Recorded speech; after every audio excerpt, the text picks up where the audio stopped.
ازاي اكتب سكريبت. احنا بنكتب سكريبت لاعلان. في كتاب سيناريو سيدفيلد بيتكلم ان انت محتاج يكون عندك بدايه ووسط ونهايه. يلا الحل اهو، غساله الاطباق اللي فجاه تتزق وتروح داخله لها في الكادر، تفتح تروح حاطه الاطباق. ده ابسط شكل ممكن. احنا فين؟ احنا في المكان الفلاني، ده البطل بتاعنا، دي اهتماماته، دي افكاره. كده انت اتعرفت عليه، عرفت هو فين، ماشي. تعالى بقى نخش قدام شويه في الوسط، وتعالى اعقد لك دنيته شويه.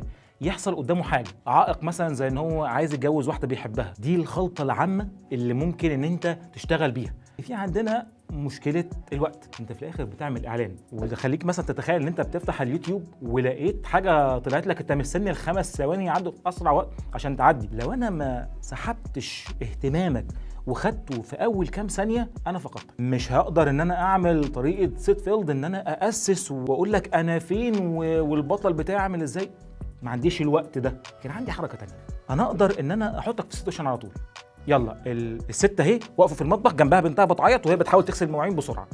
السيتويشن ده يخليه اوكي، انا اتحطيت دلوقتي في حبكه، انا الدنيا زنقت عليا، طب محتاج اخرج بقى من الزنقه دي. فيبدا يفكر علشان يوصل للنهايه.